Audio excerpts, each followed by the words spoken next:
Hi team, welcome to week 118. Um, so again, at the beginning of the slides, I will put our Excel crew check-in and our on-base crew check-in. And you can go through, have the students go through the website assignments, make sure they know what to do.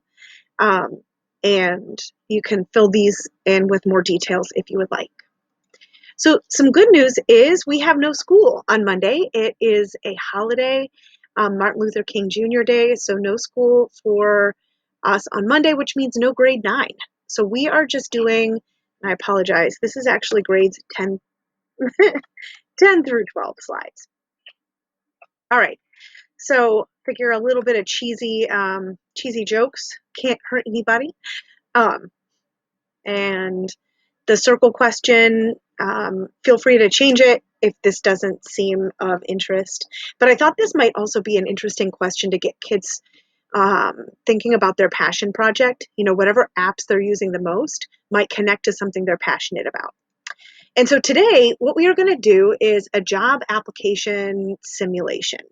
So basically, the students are going to pretend to be the hiring manager at a company, and they're going to review some resumes and some cover letters and decide who gets the job. This is a precursor for them actually looking to apply for jobs. So what the theory behind this is that they pretend to be the person and look at resumes and they're critical of other people's work. It'll be easier for them when they're applying and creating their cover letters to think from that perspective of the hiring manager and somebody who is critical of their work, so that they're kind of thinking about the person who is on the other end of things.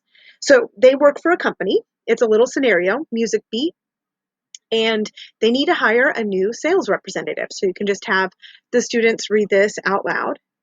And then it lets you know exactly what the sales representative, sort of what their job is in a broad sense. And then here is a more detailed job description. And so the rest of what you're going to see on the slides, these part 1 and part 2, are also in this job, you be the hiring manager Google Doc underneath the job description.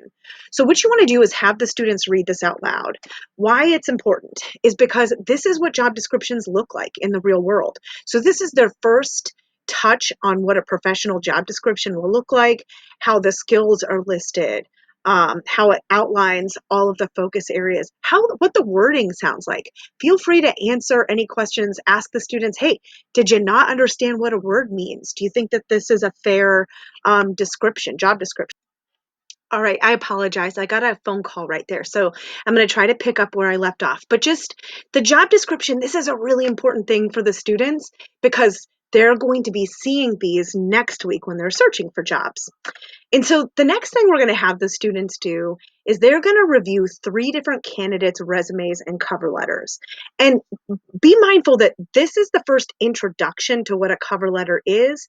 So it would probably be a good idea just to pause and explain to them, you know, the cover letter accompanies the resume. And it is not important that you tell them everything about a cover letter, okay? Because students or anyone in life, we all have to hear things like multiple times before it becomes like implanted in our memory. And so this being the first time that they're hearing about a cover letter and seeing one, it's okay that we don't answer all the questions. We're going to do a deep dive into cover letters coming up later and spend a couple weeks on it. So this is just touch point, right? Like when you apply for a job, you turn in your resume and you have a cover letter explaining why you're a good candidate. Let's review these. And the students will come up with their pros and their cons for each one, and they're going to fill it out in a Google form, okay?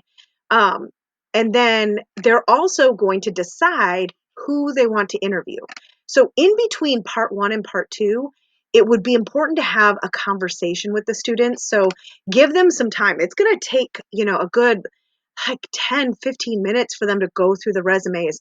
And you can have them move into, you know, if you want them to go into breakout rooms and work together with a couple of people in groups, or if you want them just to stay in and you can have a discussion and move through it together, however you want. But after you're done, talk out loud about the pros and the cons. And I'll be back with the next video in a minute.